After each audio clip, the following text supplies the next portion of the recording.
지금부터 출발해 보겠습니다. 이경태 기자 전화로 연결되어 있습니다. 이 기자 안녕하십니까? 네, 안녕하세요. 이경태입니다. 자, 이거부터 짚어보죠. 국민의힘이 이재명 대통령도 없는 청와대를 향해서 도보 행진을 했습니다. 사법개혁 3법 철폐를 목적으로 이런 행진을 했는데, 자, 청와대 상황 포함해서 어떻게 지금 이 상황 보고 계십니까? 일단 국민의힘이 여론전 성격으로 장애투쟁을 택한 것인데요. 네. 대구 경북 통합 때문에 필리버스터를 스스로 중단했죠. 그래서 언론과 대중의 관심을 받기 위해서 이런 청와대로 도보 행진을 선택했다라고 할 수 있습니다. 네. 한마디로 안타깝죠. 일단 안타깝다. 대통령도 청와대에 없고요. 예. 뉴스의 초점이 중동 전역으로 확산되고 있는 이란 사태, 그로 인해서 우리에게 미치는 경제 여파 이런 데 있는데 도보 행진을 했다라는 게 좀 안타깝습니다. 게다가 그 와중에 네. 신천지 당원 가입 의혹 관련 합수본의 압수수색까지 있었지 않습니까? 그래서 국민의힘의 입장을 보자면은 좀 외통수에 몰려서 최악의 수를 택했다. 최악의 뭐 수. 이렇게 평가할 수 있을 것 같습니다. 아, 최악의 수를 택했다. 청와대 반응은 지금 어떻게 나오고 있어요? 어제 오전에 홍익표 정무수석이 라디오 인터뷰를 하면서 관련 질문을 받았어요. 네. 도보 행진 관련해서 국민의힘 쪽에서 직접 연락한 게 없답니다. 통상 이제 정무수석실에서 이런 연락을 받고 잠깐의 면담을 하거나 네. 항의 서한을 전달받는데 그런 절차들을 예비한 게 없었다는 거죠.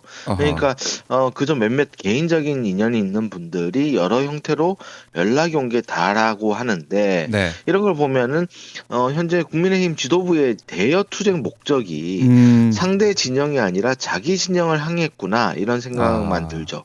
아무래도 이제 친한동계 의원들 징계 관련해서 이제 당내 갈등이 예. 있고 또 윤석열 전련 논란 속에서 점점 처지고 있는 지지율 등 내부의 실상을 좀 감추기 위한 목적이 더 크다 싶은 겁니다.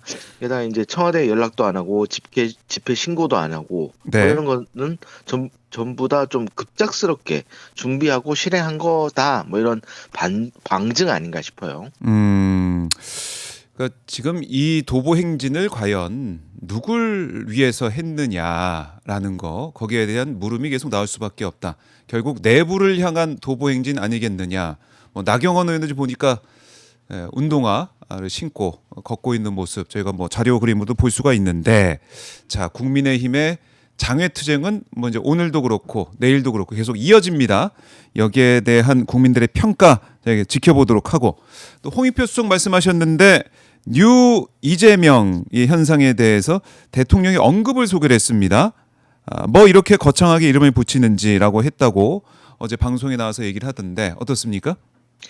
대통령이 일을 잘하면 그를 지지하는 국민들이 통상적인 지지층보다 넓어지는 게 당연하다라는 네. 취지였는데요.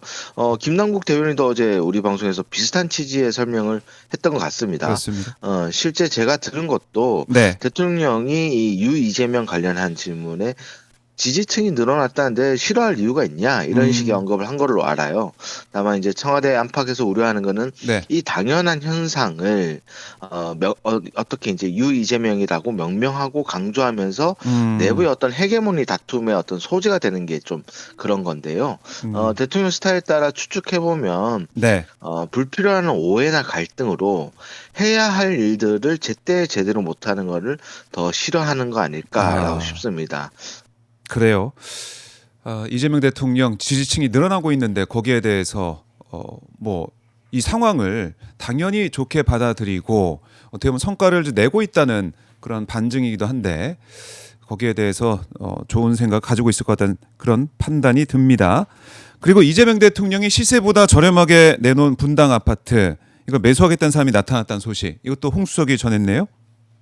네, 입지도 좋고 시세보다 낮고 뭐 게다가 세대주가 대통령이었던 기운 좋은 집이라서 네. 금방 나갈 거라고 예상을 했거든요. 일단 정식 계약은 맺지 않은 상태라 하고요. 사실 오마이뉴스를 포함해서 여러 언론이 당일 취재했던 내용이 네. 공식적으로 좀 언급됐다 이렇게 보시면 될 것 같아요. 그날 취재에 따르면은 해당 아파트가 부동산 시스템에 매물로 올라왔다가 네. 금방 사라졌거든요. 그래서 이미 팔린 것 아니냐라는 보도가 나왔던 이유입니다. 그날도 제가 청와대 관계자한테 확인차 전화를 여러 번 했는데 네. 부동산에 좀 그만 좀 전화해라. 부동산에 지금 업무를 못 하고 있다. 뭐 이런 네. 얘기를 하더라고요. 그래요. 뭐 결국 뭐 장동혁 대표의 6채가 어떻게 되는지 이제 거기에 또 관심이 모아지게 되는 상황이다. 이게 볼 수가 있겠습니다. 자, 그리고 이제 정우로 의원이 오늘부터 청와대 정무비서관으로 출근한다. 이 소식도 저희가 들었는데 이거 어떻게 된 일입니까? 사실 2주 전쯤에 이제 성남시장 선거에 나선 김병욱 전 의원 후임으로 정원이 낙점됐다라는 보도가 있었거든요. 그런데 이제서야 확정된 겁니다. 네. 그만큼 어려운 결정이었다라고 짐작할 수 있는데요. 아무래도 현역 의원이 의원직을 내려놓고 비서관급 참모로 이동하는 거니까 네. 좀 고민이 있었겠다 싶어요. 그즈음 청와대 관계자도 저한테 이제 정무비서관 인사가 쉽진 않다라고 네. 얘기했던 기억도 납니다. 박지원 의원이 페이스북에 밝힌 내용을 보니까 정원이 관련해서 박지원 의원에게 좀 상담을 한 것 같습니다. 근데 박지원 의원이 망설이지 말고 가서 김대중의 박지원처럼 이재명의 정우로가 되라 뭐 이런 조언을 했다고 합니다. 대통령과 같은 대학 동문이고요. 민주당 당직자 출신입니다.